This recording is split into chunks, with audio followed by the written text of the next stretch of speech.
ಹಾಸನದಲ್ಲಿ ಕಾಡಾನೆ ದಾಳಿಗೆ ಮತ್ತೊಬ್ಬ ವ್ಯಕ್ತಿ ಬಲಿ.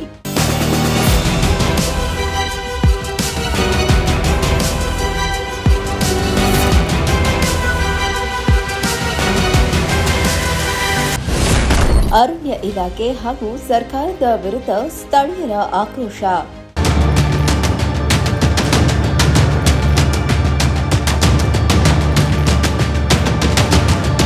ಬೇಲೂರಿನಿಂದ ಮನೆಗೆ ಹಿಂತಿರುಗುತ್ತಿದ್ದ ವೇಳೆ ಕಾಡಾನೆ ದಾಳಿ ನಡೆಸಿದ್ದು, ಕಣಗುಪ್ಪೆ ಗ್ರಾಮದ ನಿವಾಸಿ ಧರ್ಮರಾಜ್ ಎಂಬ 55 ವರ್ಷದ ವ್ಯಕ್ತಿ ಮೃತಪಟ್ಟಿದ್ದಾರೆ.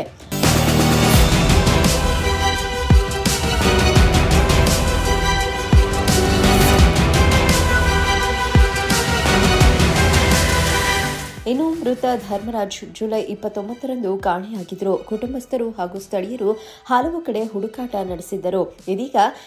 ಇದೀಗ ಹಿರೇಹಸಡೆ ಗ್ರಾಮದ ಸಮೀಪ ಧರ್ಮರಾಜ್ ಅವರ ಮೃತದೇಹ ಪತ್ತೆಯಾಗಿದ್ದು, ಕಾಡಾನೆ ತುಳಿತಕ್ಕೆ ಸಿಲುಕಿ ಗಂಭೀರವಾಗಿ ಗಾಯಗೊಂಡಿದ್ದ ಧರ್ಮರಾಜ್ ಸ್ಥಳದಲ್ಲೇ ಮೃತಪಟ್ಟಿದ್ದಾರೆ ಎನ್ನಲಾಗಿದೆ. ಘಟನೆ ಕುರಿತು ಮಾಹಿತಿ ತಿಳಿಯುತ್ತಿದ್ದಂತೆ ಅರಣ್ಯ ಇಲಾಖೆ ಅಧಿಕಾರಿಗಳು ಹಾಗೂ ಅರೇಹಳ್ಳಿ ಪೊಲೀಸರು ಸ್ಥಳಕ್ಕೆ ಭೇಟಿ ನೀಡಿ ಪರಿಶೀಲನೆ ನಡೆಸಿದ್ದಾರೆ.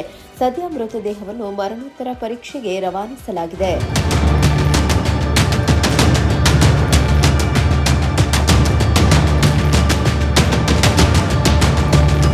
ಇನ್ನು ಪದೇ ಪದೇ ಕಾಡಾನೆಗಳು ಗ್ರಾಮಗಳತ್ತ ನುಗ್ಗುತ್ತಿದ್ದರೂ ಕಾಡಾನೆ ಹಾವಳಿ ತಡೆಗಟ್ಟುವಲ್ಲಿ ಅರಣ್ಯ ಇಲಾಖೆ ವಿಫಲವಾಗಿದೆ ಎಂದು ಸ್ಥಳೀಯರು ತೀವ್ರ ಆಕ್ರೋಶ ವ್ಯಕ್ತಪಡಿಸಿದ್ದಾರೆ. ಸದ್ಯ ಈ ಸಂಬಂಧ ಕಾಡಾನೆ ದಾಳಿಗೆ ಸಂಬಂಧಿಸಿದಂತೆ ಅರೇಹಳ್ಳಿ ಪೊಲೀಸ್ ಠಾಣೆಯಲ್ಲಿ ಪ್ರಕರಣ ದಾಖಲಾಗಿದೆ.